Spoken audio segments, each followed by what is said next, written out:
우리 옆에 계신 분과 함께 인사하겠습니다. 하나님께서 당신을 기뻐하십니다. 하나님께서 당신을 기뻐하십니다. 아멘.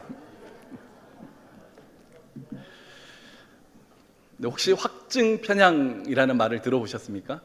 네, 이런 뜻이죠. 자신의 견해 또는 주장에 도움이 되는 정보들만 선택적으로 취하고 믿고 싶지 않는 정보는 의도적으로 외면하는 성향이라는 뜻입니다. 그러니까 조금 쉽게 설명을 드리면 자기가 듣고 싶어 하는 소리만 들으려 하고 자기가 보고 싶어 하는 것만 보려고 하는 그러한 성향입니다. 조금 더 제가 쉽게 비유를 하면 이런 거예요. 제가 다른 지역에 가서 다른 목사님들과 만나고 교제하고 교류를 하면 우리 목사님들은 전에 어떤 교회에서 사역을 했는지 또 어느 지역에서 사역을 하다 왔는지 그게 참 궁금해합니다. 왜냐하면 지역마다 특성이 있고 각 교회마다 색깔이 있기 때문에 서로 간의 사역의 그 활동의 모습을 나누면서 또 정보를 얻고 또 도전이 되기도 하는데요. 목사님들이 저에게 많이 물어봤어요. 아니 목사님은 전에 어디 계셔다 오셨나요? 네, 저는 목포에 있는 양동 제일교회에서 사역을 하다 왔습니다 라고 말하면 대부분의 많은 목사님들과 장로님들이 이런 반응을 보이셨어요. 아니 목사님 목포요? 목포요? 목포는 낙지가 유명한 곳 아닌가요? 목사님 그렇다면 매일 낙지 드시고 살으셨겠네요. 너무 부럽습니다. 이게 확증 편향이죠. 우리가 목포에 산다고 해서 매일 낙지를 먹고 살 수 있는 건 아니잖아요. 그 귀한 낙지를 어떻게 매일 먹을 수 있겠습니까? 그런데 목포는 낙지가 유명하다고 생각을 하니 목포에 살면 매일 낙지를 먹을 것이다 라고 결론을 지어버리는 것, 이런 성향이 확증 편향이다 라고 할 수가 있겠습니다. 네, 그런데 이 자리에 있는 우리 누구도 이러한 확증 편향에서 자유롭다고는 할 수 없을 거예요. 다 그런 마음이 있거든요. 자기가 듣고 싶어하는 걸 듣고 싶어하고 또 자기가 보고 싶어하는 것만 보고 하는 성향이 우리들에게 있습니다. 그리고 요즘은 그 인터넷 알고리즘 때문에 우리들에게 그런 성향이 더 심해지고 있어요. 제가 성도님들의 관심사를 바로 알아볼 수 있는 방법이 있습니다. 성도님들의 핸드폰에 있는 유튜브 어플을 제가 한번 보면 돼요. 그럼 그 유튜브 어플에 어떠한 영상들이 올라와 있는가를 제가 보면 그것이 성도님들의 요즘엔 관심사입니다. 왜냐하면 나도 모르게 그 유튜브의 알고리즘이 내가 자꾸 주의 깊게 보는 것들의 정보를 취합해서 그거와 관련된 영상을 자꾸 올리거든요. 유튜브뿐만이 아니죠. 인터넷에 올라오는 광고들도 마찬가지고요. 또 여러 소식들도 마찬가지입니다. 내가 잘 의식하지 못하지만 내가 인터넷에서 검색하고 찾고자 하는 것들이 인터넷 알고리즘을 통해서 자꾸 그러한 정보만 올라오는 거예요. 그래서 이 시대를 살아가는 사람들은 더 자기가 나도 모르게 자기가 보고 싶어하는 것만 보려고 하고 자기가 듣고 싶은 것만 들으려 하는 그러한 확증 편향이 더욱더 심해지고 있다고 합니다. 그런데 이것은 하나님과의 관계 속에서도 이러한 태도가 있는 것 같아요. 우리가 하나님에 대해서 때로는 내가 생각한 대로만 생각하고 또 내가 듣고 싶어하는 말씀만 들으려 하는 경향이 우리들에게 있습니다. 하나님을 신뢰한다고 고백하면서도 마음속 깊은 곳에서는 은밀히 그런 마음들이 있잖아요. 하나님이 내가 원하는 방향으로만 움직여 주셨으면 좋겠다. 내가 원하는 때에 내가 원하는 길로 척척척 알아서 하나님이 이끌어 주셨으면 좋겠다. 어떤 이상한 방법 말고 내가 원하는 방법으로만 응답해 주셨으면 좋겠다. 이런 하나님을 우리가 기대할 때가 많이 있거든요. 자, 그러다 보니 하나님이 내 마음대로 움직여 주시지 않으면, 내가 원하는 길로 인도해 주시지 않으면, 그래서 우리는 때로는 당황합니다. 때로는 하나님 앞에 실망하기도 하고 서운해하기도 하죠. 어떨 때는 하나님이 정말 나를 사랑하시나? 나와 함께하고 계신 건 맞는 것인가? 라고 믿음이 흔들릴 때도 있어요. 자, 그런데 성도 여러분, 우리 하나님은 성경을 통해 우리들에게 분명히 말씀하십니다. 이는 내 생각이 너희의 생각과 다르며 내 길은 너희의 길과 다름이니라. 여호와의 말씀이니라. 이는 하늘이 땅보다 높음 같이 내 길은 너희의 길보다 높으며 내 생각은 너희의 생각보다 높음이니라. 아멘. 이 성경에서는요, 하나님에 대해서 그러한 한쪽으로 치우친 확증 편향을 가져서는 안 된다고 우리들에게 분명히 말씀해 주십니다. 왜냐하면 하나님의 생각과 너희들의 생각은 다르고 하나님의 길과 너희들의 길은 다르기 때문이다 라고 설명해 주세요. 우리는 자꾸 나의 기준, 나의 논리, 나의 경험이라는, 내가 살아온 경험이라는 좁은 틀 안에 하나님을 가둬놓고 그 틀 안에서 하나님이 움직여 주시길 원해요. 그런데 하나님은 그 좁은 틀 안에서만 움직일 수 있는 분이 아니십니다. 하늘이 땅보다 높은 것처럼, 하늘이 그 깊이를 측량할 수 없을 정도로 깊은 것처럼 하나님은 높은 생각과 깊은 지혜로 우리들의 삶을 이끌고 계신 줄 믿으시길 바랍니다. 그러니 성도 여러분, 때로는 우리들의 삶에 당황스러운 일들이 찾아온다 할지라도 당황하지 마십시오. 우리가 인생을 살다 보면 나에게 왜 이런 일들이 생길까? 내가 왜 이런 시간들을 통과해야 될까? 인생에 물음표가 생길 때가 많이 있거든요. 그럼에도 불구하고 우리는 절망할 필요가 없습니다. 그 이유는 우리의 좁은 생각으로는 헤아릴 수 없는 훨씬 더 크고 훨씬 더 깊고 훨씬 더 넓은 하나님의 측량할 수 없는 뜻과 계획으로 우리들을 인도해 주고 계시기 때문입니다. 그리고 하나님의 때가 이르면 왜 나를 그 험한 길로 인도하셨는지, 왜 내가 그런 시간을 겪어야만 했는지 그 모든 일에 대해서 깨닫게 해주시고 그 일에 대해서 마침표를 찍어주시는 그날이 분명히 오게 될 것입니다. 오늘 우리가 창세기 본문을 통해서 읽은 그 요셉이야말로 하나님께서 그 험한 세월 끝에서 찍어주신 그 아름답고 선한 마침표를 경험한 인생 아니겠습니까? 그 요셉이 지나온 세월을 돌아보십시오. 도저히 이해할 수 없는 억울함과 고통의 연속이었습니다. 요셉의 인생은요, 풀리지 않는 물음표 투성이었어요. 그 인생을 우리가 잘 알잖아요. 형들에게 죽임을 당할 뻔하고 형들이 구덩이를 파놓고 요셉을 거기에 던져놓습니다. 그리고 형들은 거기에서 식사를 해요. 그런 끔찍한 상황을 경험했고요. 그리고 형들에 의해서 애굽의 노예로 팔려갔어요. 그곳에서 열심히 일했지만 성추행범이라는 누명을 쓰고 감옥에 갑니다. 요셉은 이런 험한 세월을 겪었어요. 자, 그런데 오늘 본문은 그 길고 길었던 상처와 눈물의 세월 끝에 하나님이 그 일에 대하여 완전히 선하고 아름다운 마침표를 찍어주는 장면입니다. 오늘 본문 1절과 2절의 말씀을 보십시오. 요셉이 시종하는 자들 앞에서 그 정을 억제하지 못하여 소리질러 모든 사람을 자기에게서 물러가라 하고 그 형제들에게 자기를 알리니 그때 그와 함께한 다른 사람이 없었더라. 요셉이 큰 소리로 우니 애굽 사람들에게 들리며 바로의 궁중에 들리더라. 아멘. 이 장면을 머릿속에 한번 상상해 보십시오. 동생을 애굽의 노예로 팔아버렸던 형들이 지금 총리가 된 요셉 앞에 무릎을 꿇고 있어요. 아직 형들은 그 앞에 있는 사람이 동생 요셉인 줄 모릅니다. 근데 요셉은 알았어요. 그래서 자기 옆에서 시종드는 모든 사람을 다 물러가게 하고 목 놓아 엉엉 웁니다. 큰 소리로 울어요. 요셉이 왜 이렇게 울었겠습니까? 이 눈물이 무슨 눈물이겠습니까? 13년 전에 형들이 자신을 죽이려고 구덩이에 던졌을 때 그때 받았던 상처에 대한 마침표가 찍히는 눈물이었을 겁니다. 다른 나라의 노예로 팔려가서 겪어야만 했던 그 두려움과 외로움에 대한 마침표가 찍히는 눈물이었을 거예요. 정말 성실하게 열심히 일했지만 성추행범이라는 누명을 쓰고 감옥에 갇혔을 때 삼켜야만 했던 그 억울함과 서러움에 대한 마침표였을 것입니다. 그 눈물이었을 거예요. 그동안 하나님 앞에 던졌을 그 수많은 인생에 대한 물음표가 마침표로 바뀌는 그런 순간이었습니다. 그러니 목 놓아 울 수밖에 없지 않겠습니까? 그래서 요셉이 4절과 5절에 이렇게 고백하죠. 요셉이 형들에게 이르되 내게로 가까이 오소서. 그들이 가까이 가니 이르되 나는 당신들의 아우 요셉이니 당신들이 애굽의 판자라. 당신들이 나를 이곳에 팔았다고 해서 근심하지 마소서, 한탄하지 마소서. 하나님이 생명을 구원하시려고 나를 당신들보다 먼저 보내셨나이다. 아멘. 자신 앞에서 무릎을 꿇고 두려워 떠는 형들을 다독이면서 말하는 거예요. 형님들의 잘못이 아니었습니다. 이 모든 것은 우리를 살리시려는 하나님의 인도하심이었습니다. 이 극심한 기근 속에서 우리 모든 민족을 구원하시고자 하는 하나님의 놀라운 계획이었습니다. 라고 고백하는 겁니다. 성도 여러분, 이처럼 우리 하나님은 결국에는 가장 선하고 아름다운 마침표를 찍어주시는 주님이십니다.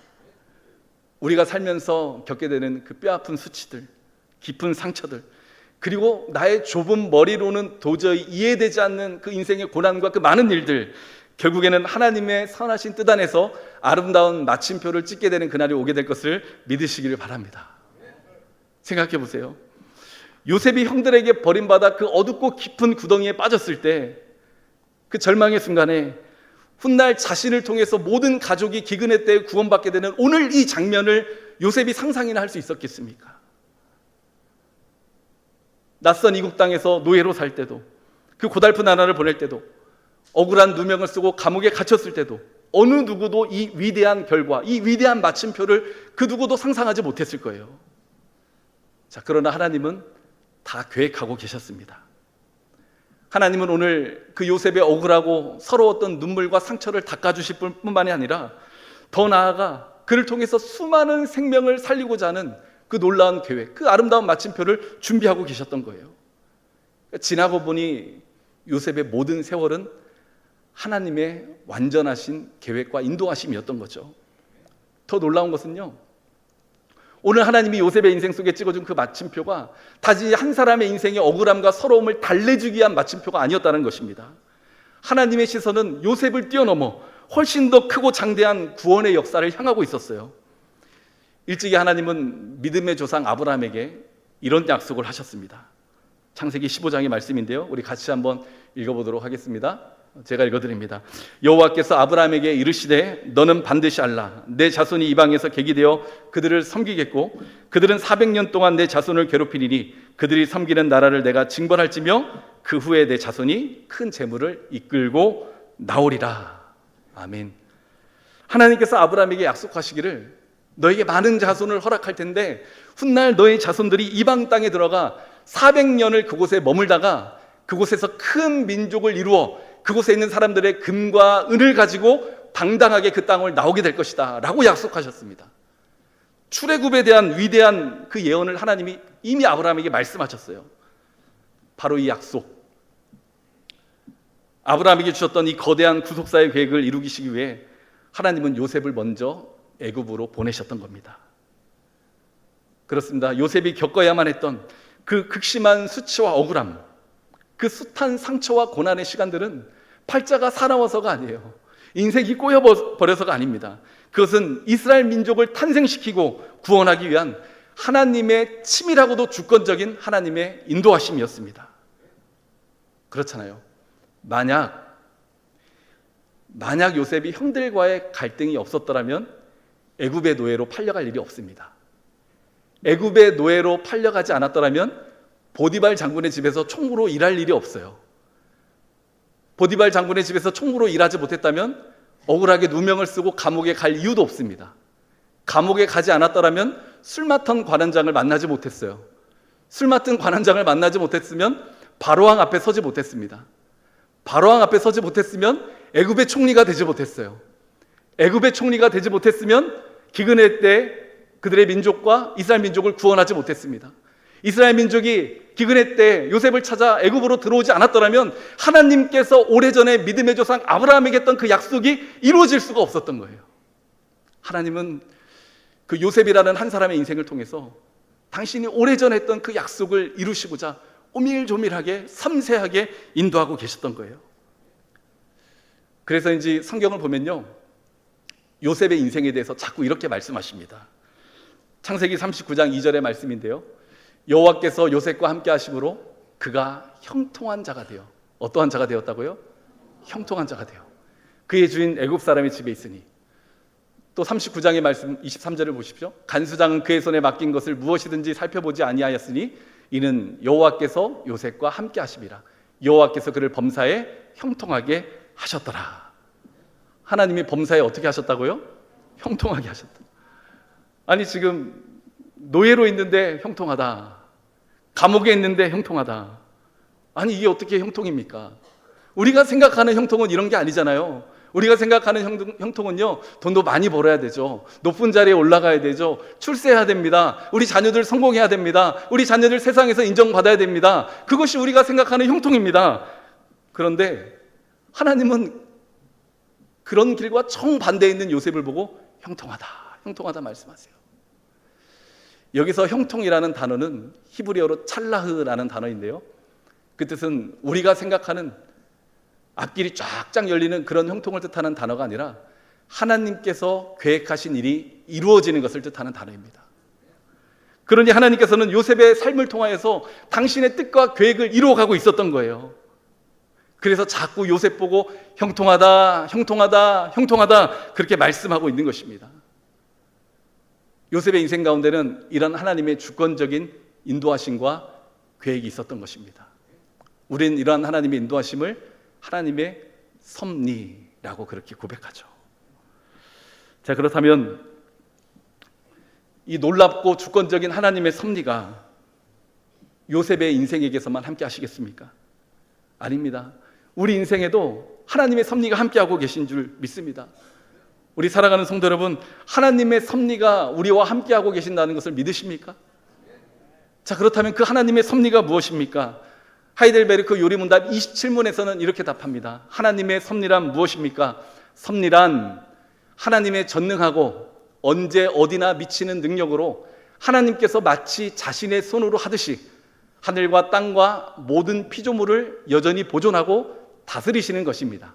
그리하여 잎새와 풀, 비와 가뭄, 풍년과 흉년, 먹을 것과 마실 것, 건강과 질병, 부와 가난, 참으로 이 모든 것이 우연이 아니라 아버지와 같은 그의 손길로 우리에게 임합니다. 섭리란 전능하신 하나님의 손길이 언제 어디서나 우리에게 미치는 하나님의 능력입니다. 하나님께서 당신의 손으로 하듯이 우리들을 보존하고 다스리시는 거예요. 잎새와 풀, 비와 가뭄, 풍년과 흉년, 먹을 것과 마실 것, 심지어는 건강과 질병, 부와 가난, 참으로 이 모든 것이 우연이 아니라 하나님의 놀라운 계획으로 우리들의 인생 가운데 임하는 것입니다. 우리 목회자들은 매일 9시에 함께 모여서 경건회를 합니다.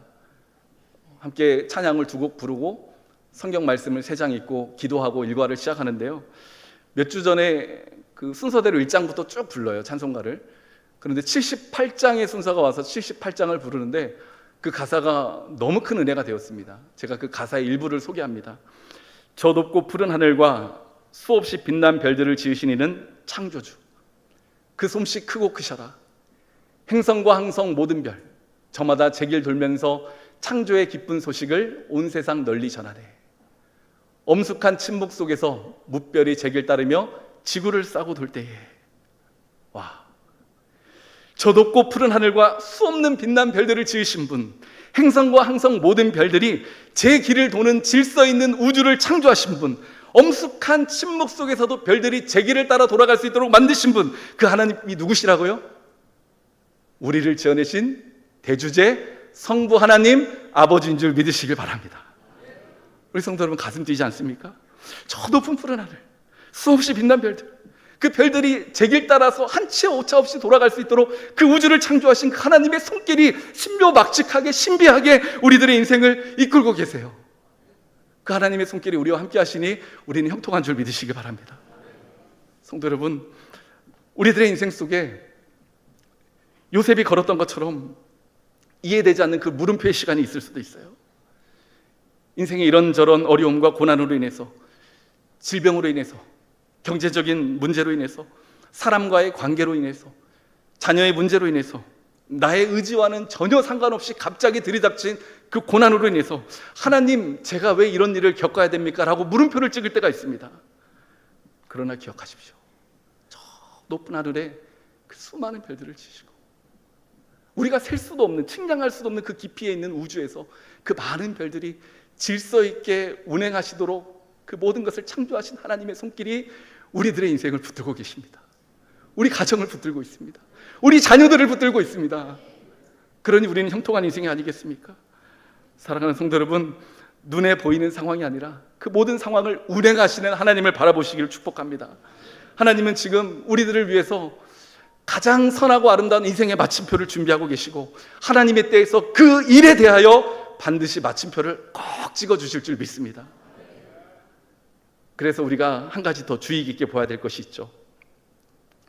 그 억울함과 서러움에 대한 그 일에 대해서 하나님이 요셉에게 그 아름다운 마침표를 찍어주는 그 시간까지 요셉에게는 큰 변화가 있었다는 것입니다.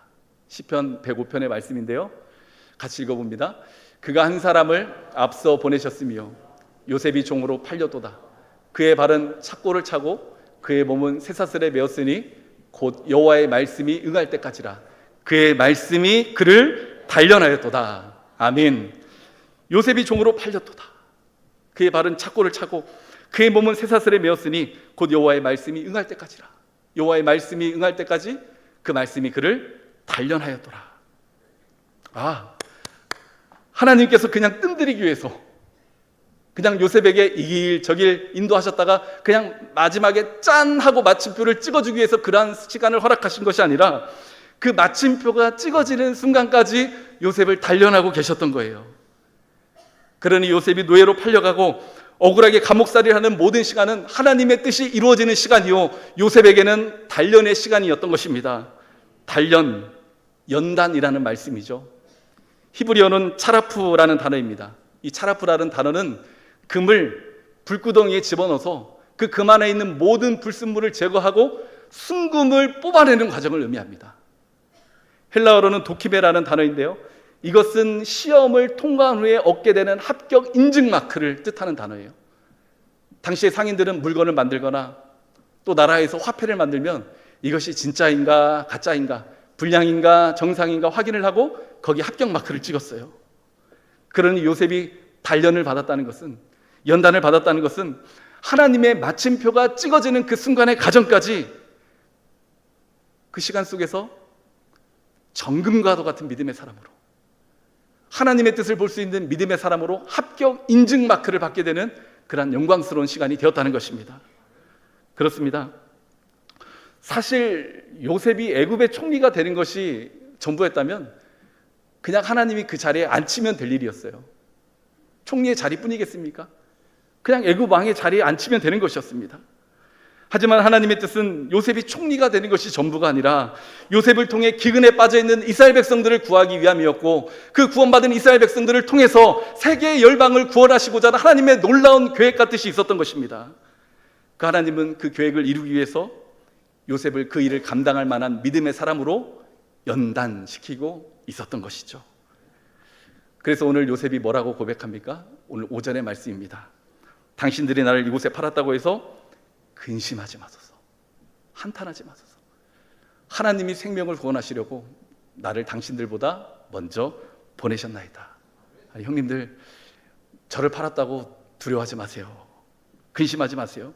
그것은 하나님께서 생명을 구원하시려고 저를 형님들보다 애굽에 먼저 보낸 거였습니다. 50장에서는 또 이렇게 고백해요. 당신들은 나를 헤아려 하였으나 하나님은 그것을 선으로 바꾸사 오늘과 같이 많은 백성의 생명을 구원하게 하시려 하셨나니. 형들은 저를 해치려 하셨지만 하나님은 그것을 신묘막측하게 선으로 바꾸셔서 오늘과 같이 엄청난 기근의 때 수많은 백성, 수많은 사람의 생명을 구하게 하셨습니다. 이 얼마나 놀라운 고백입니까? 요셉은 그 시간 속에서 하나님이 하시는 일을 볼 수 있는 믿음의 사람으로, 소망의 사람으로 연단되고 있었던 겁니다. 우리 성도 여러분, 왜 혹시 나에게 이런 일이 있을까? 우리들의 그 많은 물음표가 있습니다. 분명한 것은 하나님께서 그 길 끝에 마침표를 찍어 주실 것입니다. 그것도 가장 선하고 아름다운 마침표를 찍어 주실 것입니다. 합력하여 선을 이루어 주실 것입니다. 그리고 그 시간들을 통하여서 나를 연단시켜 주실 것입니다.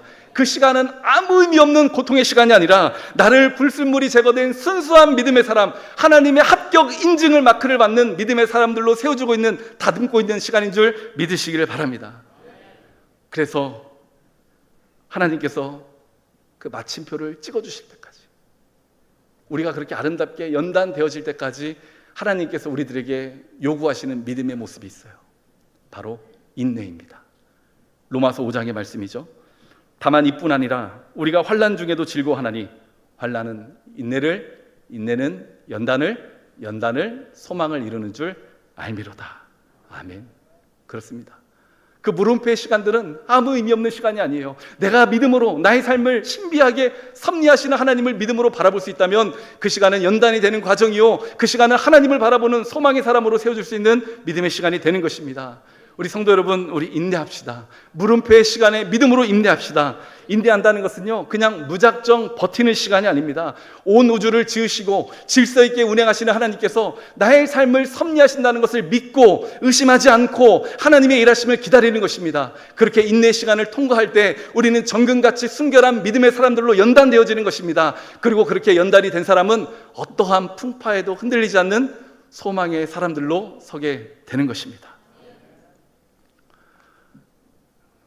우리가 이 시간 예배 드리고 있는 하나님, 우리의 예배를 받으신 하나님, 이 세상을 창조하신 우리 성부 하나님, 우리를 십자가에서 구원하신 우리 성자 예수 그리스도, 그리고 우리 안에 내주하시며 우리를 하나님께서 인도하시는 성령 하나님, 우리 삼위일체 하나님은 알파와 오메가 되십니다.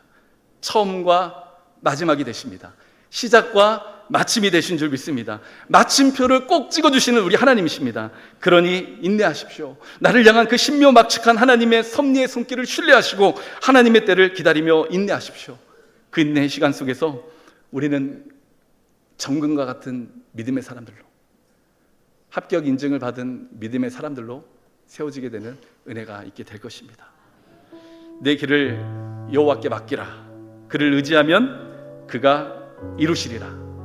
그 일에 대하여 반드시 마침표를 찍으시는 그 하나님을 신뢰하시고 믿음으로 인내하여 아름답게 연단되어져서 하나님의 뜻을 이뤄가는 요셉과 같은 믿음의 사람들, 은혜의 주인공들 다 될 수 있기를 주님의 이름으로 축원합니다.